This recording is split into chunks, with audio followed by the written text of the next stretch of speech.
নরওয়ের মাটিতে প্রশ্নের মুখে পড়ে সাংবাদিক বৈঠক ছাড়লেন প্রধানমন্ত্রী নরেন্দ্র মোদী। এমন অভিযোগ ঘিরেই বিতর্ক। সংবাদ মাধ্যমের স্বাধীনতা, মানবাধিকার এবং সরকারের জবাবদিহি নিয়ে তোপের মুখে ভারত। পাল্টা বিদেশ মন্ত্রকের কড়া জবাব, অজ্ঞ এনজিওর রিপোর্ট পড়ে প্রশ্ন করবেন না, সমস্যা থাকলে আদালতে যান। বিতর্ককে কেন্দ্র করে সরগরম রাজনৈতিক মহল।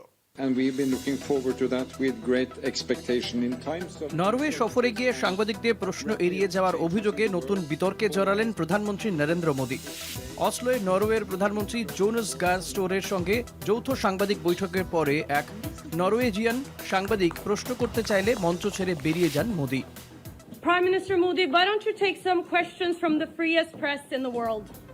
সেই ঘটনার ভিডিও প্রকাশ্যে আসতেই আন্তর্জাতিক স্তরে শুরু হচ্ছে বিতর্ক। ভারতের সংবাদ মাধ্যমের স্বাধীনতা, মানবাধিকার পরিস্থিতি এবং সরকারের জবাবদিহি নিয়ে নতুন করে প্রশ্ন উঠেছে। সাংবাদিক হেলে লিঙ্ক এক্স হ্যান্ডেলে ভিডিও পোস্ট করে দাবি করেন তিনি প্রধানমন্ত্রী মোদীকে প্রশ্ন করতে চেয়েছিলেন, কিন্তু মোদী তাঁর প্রশ্নের উত্তর দেননি। তিনি লেখেন, সংবাদ মাধ্যমের স্বাধীনতার সূচকে নরওয়ে বিশ্বের 1 নম্বরে, সেখানে ভারতের স্থান 157। তিনি প্রশ্ন তোলেন, ভারতকে কেন বিশ্বাস করা হবে? পাশাপাশি তিনি অভিযোগ করেন, যৌথ সাংবাদিক বৈঠকে ভারতীয় সাংবাদিকদেরও প্রশ্ন করার সুযোগ দেওয়া হয়নি। এই ঘটনার পর সাংবাদিক বৈঠকে মুখ খোলেন ভারতের বিদেশ মন্ত্রকের সচিব সিবি জর্জ।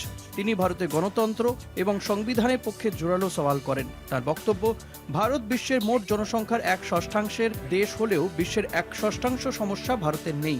তিনি বলেন, ভারতের সংবিধান নাগরিকদের মৌলিক অধিকার দিয়েছে। মহিলাদেরও স্বাধীনতার প্রথম দিন থেকেই ভোটাধিকার দেওয়া হয়েছে, যা অনেক পশ্চিমী দেশে বহু পরে এসেছে।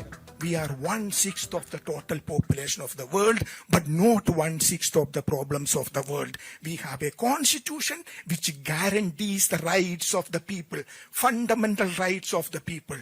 We have equal rights for the women of our country, which is very important. In 1947, we gave the freedom to vote for our women.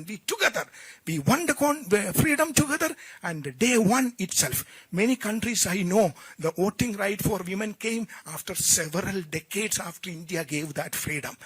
This because we believe in equality, we believe in human rights. তবে সাংবাদিকদের প্রশ্নের জবাব দিতে গিয়ে CB জর্জের ভাষা নিয়েও বিতর্ক তৈরি হচ্ছে। তিনি বলেন, অনেকের ভারতের ব্যাপ্তি সম্পর্কে কোনো ধারণা নেই, কিন্তু অজ্ঞ ও অখ্যাত এনজিওর রিপোর্ট পড়ে এসে প্রশ্ন করা হয়। তার আরও বক্তব্য, ভারতে প্রতিদিন শত শত সংবাদ মাধ্যম সরকারের সমালোচনা করছে। যদি কারো মানবাধিকার লঙ্ঘিত হয়, তবে আদালতে যাওয়ার অধিকার রয়েছে। Let me share something very interesting. India is a democratic society. It is not in 1947 we became democracy. We were a democratic society for centuries. এদিকে এই ঘটনা নিয়ে রাজনৈতিক চাপানুতরও শুরু হয়েছে। রাহুল গান্ধী কটাক্ষ করে বলেন, যখন লুকোনোর কিছু থাকে না, তখন প্রশ্নকে ভয় পাওয়ারও কারণ থাকে না। অন্যদিকে বিজেপি নেতা অমিত মালব্য দাবি করেন, নরওয়ে প্রধানমন্ত্রীও কোনো প্রশ্ন নেননি, তাই শুধুমাত্র মোদীকে নিশানা করা রাজনৈতিক উদ্দেশ্য প্রণোদিত।